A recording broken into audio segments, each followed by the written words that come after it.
Hello friends, मैं हूं आपका दोस्त एडवोकेट गौरव सक्सेना। स्वागत है दोस्तों आपका मेरे यूट्यूब चैनल लॉ की स्पेशल क्लासेस में।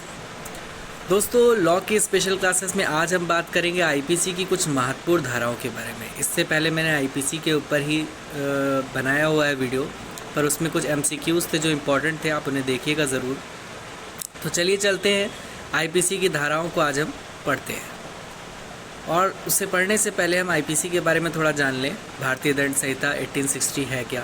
भारतीय दंड संहिता 1860 एक व्यापक कानून है, यानी कि बहुत वृद्धिशाली बड़ा कानून है, जो भारत में आपराधिक कानून के वास्तविक पहलुओं को शामिल करता है। कि वास्तविक पहलुओं को मतलब है कि ऐसे जो भी अपराध जो वास्तविक रूप से घटित हुए हैं उनको शामिल करता है, या अपराधों को बताता है कि अपराध क्या है, और उनमें से प्रत्येक के लिए सज़ा और जुर्माना को बताता है। यानी जो आपने अपराध घटित किया या किसी के भी द्वारा जो अपराध घटित हुआ है उस पर क्या सज़ा हो सकती है और उस पर कितना जुर्माना लग सकता है। और भारतीय दंड संहिता ब्रिटिश काल में सन 1862 में 1 जनवरी को लागू हुई थी। ये क्वेश्चन कई बार पूछा गया, इसे ज़रूर याद रखिएगा, नोट डाउन करें। 1 जनवरी 1862 को ब्रिटिश काल में लागू हुआ था।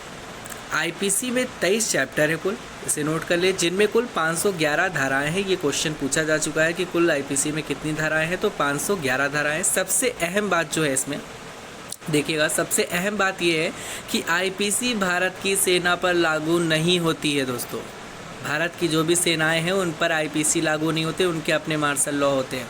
पहले जम्मू एवं कश्मीर में भी आईपीसी के स्थान पर रणवीर दंड संहिता लागू होती थी। ये प्रश्न आएगा, इसे नोट कर लीजिए। पाकिस्तान और बांग्लादेश ने भी भारतीय दंड संहिता को ही अपनाया है।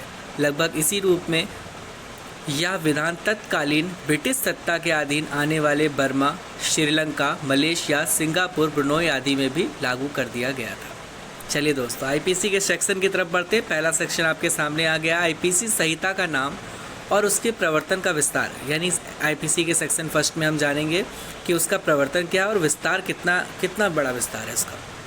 यह अधिनियम भारतीय दंड संहिता कहलाएगा और इसका विस्तार अब संपूर्ण भारत पे होगा। ये प्रश्न आने वाला है, इसे ज़रूर नोट कर लीजिए। आईपीसी के सेक्शन 2 को देखते हैं।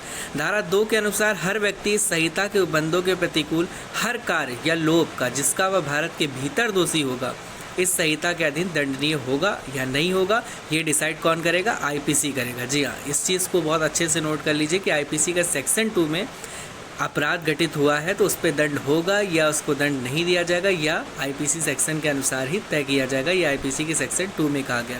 और आईपीसी के सेक्शन 1 में क्या कहा गया वो मैंने आपको बताया कि इसके विस्तार के बारे में चर्चा की गई है। आईपीसी का सेक्शन कहाँ तक है, आईपीसी कहाँ तक है। चलिए आईपीसी के सेक्शन 3 की तरफ चलते हैं। धारा 3 क्या कहती है? धारा 3, भारत से परे किए गए, भारत से बाहर किए गए किंतु उसके भीतर विधि के अनुसार विचारणीय अपराधों का दंड भारत से परे किए गए, बाहर किए गए अपराध के लिए व्यक्ति किसी भारतीय विधि के अनुसार विचारण का पात्र होगा।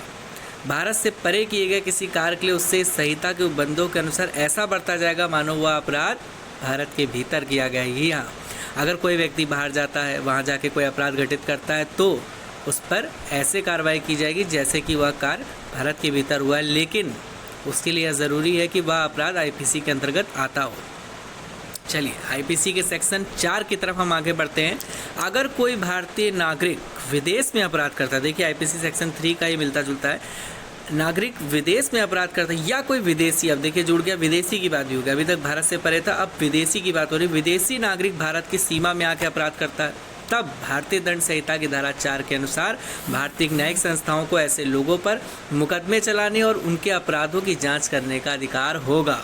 जी हाँ, अगर कोई भारतीय व्यक्ति है या भारत के बाहर का व्यक्ति है अगर आके करता तो आईपीसी सेक्शन 4 कहता है कि उसके अपराधों की जांच की जाएगी, उस पर मुकदमा चलाया जा सकता है। न्यायिक संस्थाओं को यह अधिकार दिया गया है। इस तरह के प्रश्नों को ज़रूर याद रखिए क्योंकि छोटे प्रश्न है लेकिन अक्सर पूछे जाते हैं किस सेक्शन में पूछा गया, तो सेक्शन 4 में। चलिए सेक्शन 5 की तरफ चलते हैं। धारा 5 में क्या कहता है भारतीय दंड संहिता? भारतीय दंड संहिता की धारा 5 के अनुसार भारत सरकार की सेवा के अधिकारियों, सैनिकों, नौसैनिकों, अभी हमने पढ़ा है, या वायु सैनिकों, सैनिकों की बात चली, सेना द्वारा विद्रोह और परित्याग किए जाने तथा उन्हें दंडित किए जाने वाले किसी भी एक्ट के उपबंधों या किसी विशेष या स्थानीय विधि के उपबंधों को प्रभावित नहीं करती। आईपीसी इनमें इंटरफेयर नहीं करेगी। जी हाँ दोस्तों, अभी हमने आगे बढ़ा था आईपीसी के सेक्शन 2 में कि हम लोग सेना के ऊपर, सेना का अपना मार्शल लॉ होता है। जी हाँ दोस्तों, इसको ज़रूर याद रखिए। इसलिए आईपीसी के सेक्शन 5 में इसको निर्धारित कर दिया गया, बता दिया गया है कि कोई भी सैनिक, नौसैनिक या वायु सैनिक होता है तो उस पर कार्रवाई आईपीसी के तहत नहीं की जाएगी।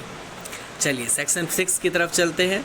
छोटी सीरीज़ है पर इससे मैंने इसलिए बनाया कि आप इसको अच्छे से समझते चलिए। भारतीय दंड संहिता की धारा 6 के अनुसार अपराध की हर परिभाषा, हर दंड, उपबंध, हर दृष्टांत, साधारण अपवाद शीर्षक वाले अध्याय में अंतर्विष्ट अपवादों के अध्याधीन समझा जाएगा, चाहे उन अपवादों की ऐसी परिभाषा दंड, उपबंध या दृष्टांत में दोहराया ना गया हो। इन संहिता की वे धाराएं जिनमें अपराधों की परिभाषाएं अंतर्विष्ट हैं या अभिव्यक्त नहीं करती कि 7 वर्ष से कम आयु का शिशु ऐसे अपराध नहीं कर सकता। ऐसा नहीं है कि 7 वर्ष, लेकिन 7 वर्ष से अगर अधिक का आयु का व्यक्ति है या बच्चा है, जो भी है, अगर वो अपराध घटित करता तो उसे सज़ा का प्रावधान है, अन्यथा नहीं है दोस्तों। चलिए सेक्शन 7 की तरफ चलते हैं। सेक्शन 7 क्या करता है? भारतीय दंड संहिता की धारा 7 का मतलब है कि अगर यहाँ हर वाक्य का अंश जिसका भी स्पष्टीकरण इस संहिता के किसी भाग में कहीं पर भी किया गया है तो ये पूरी दंड संहिता में, इस संहिता के हर भाग में उस स्पष्टीकरण के अनुरूप ही होगा।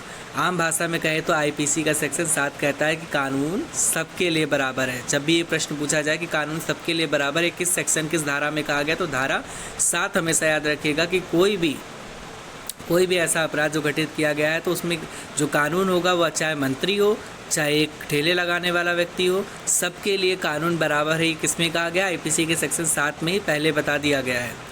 जी हाँ दोस्तों, चलिए आईपीसी के सेक्शन 8 की तरफ चलते। बहुत इंपॉर्टेंट है, इससे कई बार प्रश्न आते हैं, इसको हमेशा याद रखिए। IPC 8 section 8। आईपीसी का सेक्शन 8 कहता है, आम भाषा में प्रकाश डालते हुए बताया कि सेक्शन 8 आईपीसी में प्रोविजन है कि जहाँ ही शब्द का प्रयोग किया गया है, ध्यान रखिएगा, तो वो ही और सी दोनों के लिए इस्तेमाल होगा। यानी पुरुष हो या महिला, दोनों के लिए क्या इस्तेमाल होगा? ही। यानी आईपीसी की धारा 8 के अनुसार पुल्लिंग वाचक शब्द जहाँ प्रयोग किया गया वे हर व्यक्ति के बारे में लागू है, चाहे वह नर हो या नारी हो, सबको ही बोला जाएगा इसमें। ठीक है, कि इस आदमी के द्वारा यह कार्य किया गया, ये कहने का अर्थ है। आईपीसी का सेक्शन 9 क्या कहता है? आईपीसी के सेक्शन 9 को थोड़ा सा टिपिकल, इसको समझिएगा। ऐसी भी कई धाराएं जो आईपीसी में इस्तेमाल होने वाली शब्दों की व्याख्या को अलग अंदाज में करती हैं कि आईपीसी की धारा 9 के मुताबिक जब तक कि संदर्भ से तत्प्रतिकूल प्रतीत ना हो, एक वचन गोतक शब्दों के अंतर्गत बहुवचन आएगा और बहुवचन गोतक के शब्द अंतर्गत एक वचन आता है। ये काफ़ी कन्फ्यूजिंग है, लेकिन इसे समझिएगा। जैसे कि श्याम लोग आए थे मारने के लिए, अब श्याम लोग भी बहुत सारे लोग हो गए, सिर्फ श्याम तो है नहीं, तो श्याम एंड अदर्स लिख दिया जाएगा जब भी आप देखिएगा आपकी कोर्ट की कार्रवाई में। और जब ये लिखा हो कि सिर्फ श्याम आया था तो सिर्फ श्याम एक वचन हो गया। चलिए सेक्शन 10 की तरफ चलते हैं। आईपीसी की धारा 10 के अनुसार साधारण भाषा में हम अगर इस धारा के मतलब को समझने की कोशिश करें तो यह धारा क्या कहती है? यह कहती है कि आईपीसी में हर आयु वर्ग के मर्द को पुरुष रूप में जाना जाएगा, फिर चाहे वह नाबालिग, कम उम्र का किशोर हो या जवान लड़का हो, फिर कोई बुजुर्ग शख्स हो, इस सभी के लिए पुरुष शब्द का इस्तेमाल किया जाएगा। धारा 10 के मुताबिक पुरुष शब्द किसी भी आयु के मानव नर का घोतक है और स्त्री शब्द किसी भी आयु की मानव नारी का घोतक है। चाहे वो जन्मजात बालिका हो वो स्त्री की श्रेणी में आएगी, जन्मजात पुरुष हो वो पुरुष की श्रेणी में आएगा। इन चीज़ों को याद रखिए और इसकी धारा को ज़रूर याद रखिए। प्रश्न आ चुका है, फिर पूछा जाएगा। धारा 10 के अंतर्गत होता है ये चीज़, ठीक है। धारा 10 के अंतर्गत ही होता है कि पुरुष कोई भी हो, जन्मजात शिशु हो, अगर वह बालक है तो उसे पुरुष ही घोषित किया जाएगा, अगर वह जन्मजात बालिका है तो उसे स्त्री ही घोषित किया जाएगा। इनको अच्छे से याद रख लीजिए। ये 10 जो मैंने सेक्शंस लिए हैं, इन्हें मैंने थोड़ा सा इजी वे में लिया है कि आप इनको लिमिटेड वे में पढ़िए, ताकि बहुत सारी 511 धाराएं एक साथ हम नहीं पढ़ सकते, इसलिए आप इसे लिमिटेड वे में लें। और मेरे चैनल को देखने के लिए, इसे प्यार देने के लिए बहुत बहुत धन्यवाद दोस्तों। इसे देखते रहिए, पसंद करते रहिए। थैंक्स फॉर वॉचिंग और लाइक एंड सब्सक्राइब करना बिल्कुल भी ना भूलें। Thank you so much. जय